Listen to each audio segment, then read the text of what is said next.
The new Stormbreaker event is finally in the game, and this thing is absolutely insane. Today, I'll explain everything you need to know about how it works, what makes it so powerful, and how to use it in the most efficient way possible. I'll also show you exactly how much EXP I managed to get from farming one single storm. And I'll tell you this right now, the results are way better than I expected. So let's begin with the basics. The Stormbreaker event works on a 30-minute cycle. Every 30 minutes of in-game time, a storm will spawn on a random island in either World 1 or World 2. Once it spawns, it stays active for 15 minutes before vanishing. That means if you join a private server at 6:12, you can expect the storm to appear at 6:42 and then last until 6:57. Now, that's how it works on private servers. Very predictable and easy to plan around. Public servers are a little different. They follow the same 30-minute rule, but each public server has its own independent timer. So one server could have the storm active right now, while another server has already finished it, and another one hasn't spawned it yet. This actually creates a huge opportunity for farming, because it allows you to server hop. If you finish farming one storm, you can jump into another server, and there's about a 50% chance the storm will already be active there. With a bit of luck, you can keep chaining storms almost endlessly. This is one of the most broken features of the event right now. So, what actually happens when the storm hits? When the storm spawns on an island, every enemy on that island gains something called the storm mark. Enemies with this mark are special. They drop way more loot than normal enemies. Keys, dust of all rarities, cores including the shadow cores, and of course a ton of EXP. There's only one drawback, which is that enemies take an extra 5 seconds to respawn. But honestly, that tiny increase doesn't really slow things down, because the rewards are so good that you barely notice the delay. When farming during the storm, you can approach it in two ways. You can focus on farming resources, or you can focus on farming EXP. Both methods are worth it, but right now EXP is harder to grind than most resources, so I tested the storm mainly for EXP farming.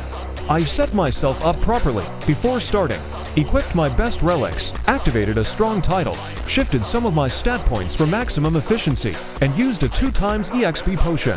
That way, I could really test how much EXP you can squeeze out of a single 15-minute storm. One thing that makes a massive difference is the island where the storm appears. Not all islands are equal, and some are actually pretty bad for farming. For example, Face Hill Town is one of the worst spots because enemies are to spread out and you spend more time running around than actually killing. On the other hand, some islands are fantastic. In World 1, areas like Leveling City, Gross Village, or Lucky Kingdom are great choices. The reason is simple. The more enemies you have in close proximity, the faster you can clear them, and the more loot and EXP you'll gain. So, whenever the storm spawns, always take note of the island and adapt your strategy. Your build also plays a huge role in how efficient your farming will be. If you want to farm effectively during the storm, make sure you have plenty of skill points in shadow range and shadow speed. These stats directly affect how fast your shadows move and how many enemies they can defeat in one cycle. If you've already reached level 375, you can also unlock the Shadow General talent, which makes farming during the storm way easier and faster. But even if you don't have it yet, don't worry, you can still do really well. The talent just pushes your efficiency even further. Look, for anyone who's serious about AFK farming and wants it running around the clock, you really need to check out Ugphone. It's a cloud service that lets you farm 24/7 on absolutely any device you use. The macro setup is straightforward, and once it's going, you can just close the app and let Ugphone handle the rest. It's a massive battery and data saver. Make sure to use the link I've got in the description. It'll get you some free gems when you sign up. While farming during the storm, you'll notice that the drops keep coming in non-stop. Enemies can drop common, rare, epic, and even legendary dust. They can also drop cores of all rarities, and yes, that includes shadow cores. On top of that, they drop keys, which are always useful, especially if you want to prepare for the next update. The exact drop rates aren't confirmed yet, but I definitely felt that using relics, titles, and drop chance stats made a noticeable difference. If you've got relics or titles that boost your drop rate, you should definitely use them here, because the storm makes those bonuses pay off really well. And here's where things get really interesting.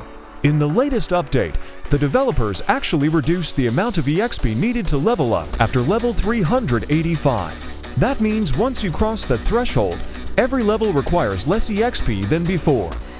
Combine that with the Stormbreaker event, and you've got one of the fastest leveling methods in the entire game. Now, let me show you what I managed to get after farming one storm from start to finish. I was farming almost non-stop for the full 15 minutes. During that time, I collected a huge amount of resources, tons of dust, multiple cores, plenty of keys, and a few shadow cores as well. But the real highlight is the EXP. In that one storm, I gained around 440,000 EXP. That's enough to take me from level 484 all the way to level 488.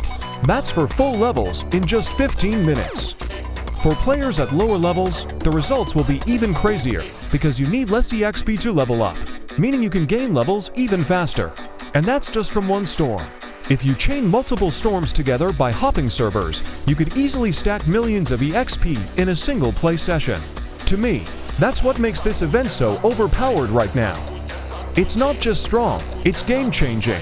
Overall, the Stormbreaker event is fast, rewarding, and incredibly fun to farm.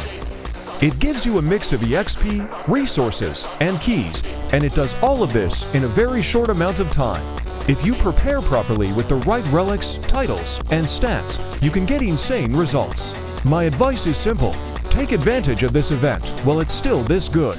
Honestly, it feels a little too strong, and I wouldn't be surprised if the developers nerf it in the near future.